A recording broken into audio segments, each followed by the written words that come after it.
Injuries decimate seasons, great teams miss out on opportunities to win, and great players are put on the back burner. Gale Sayers' knee injury in 1968, Bo Jackson's hip injury in 1991, Alex Smith's leg injury in 2018, and those are just a few examples. Let's begin by talking about just how impactful injuries have been this season. In the 2018 NFL season, NFL teams lost out on $277 million due to injuries. In 2019, they lost $326 million, and this year they've lost $389 million. It's no mystery why this is happening.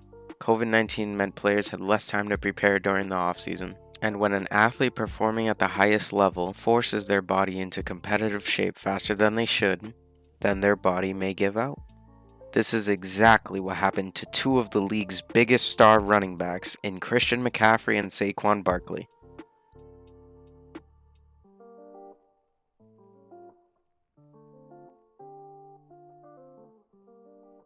If you know anything about the NFL, then you've heard of Christian McCaffrey and Saquon Barkley. They have proved that they are some of the most elite players at their position in just a few short years in the league. They are both the undeniable stars of their respective teams. Although their injuries will certainly disappoint fantasy owners, it's unlikely that either the Panthers or the Giants would have succeeded with their best player. After all, CMC and Barkley both participated in the 2019 season and neither of their teams had a winning record. So did these injuries affect the ultimate playoff picture?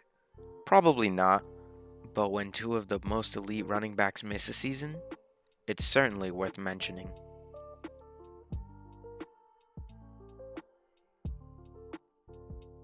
So what injuries did alter this postseason? Not going to keep it. Prescott breaks the tackle. And picks up a total of 9 more. Oh, no. Oh, no. Oh.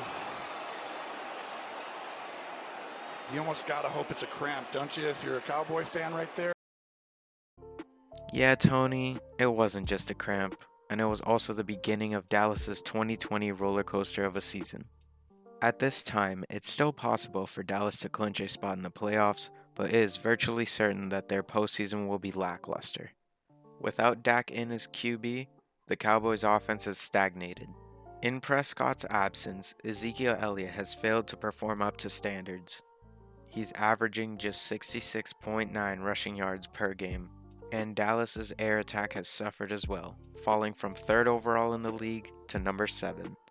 That isn't horrible, but it won't be good enough to win a championship.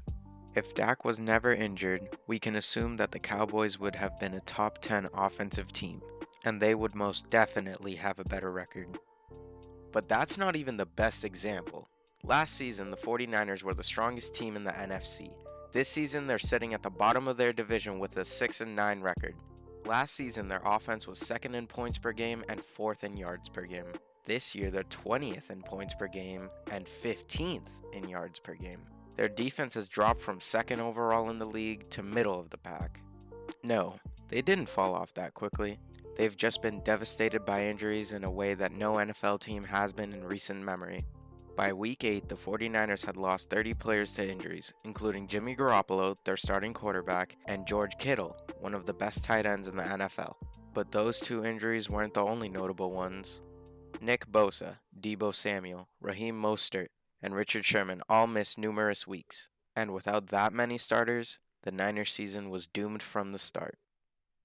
Due to the sheer amount of injuries, this season has been more unpredictable than any other. If nothing else, it's proven how important a preseason is. The playoff implications of these injuries have been staggering. We mentioned a lot of injuries that caused major waves, but we didn't even get close to talking about them all. Feel free to say what injury you think was the most significant down below.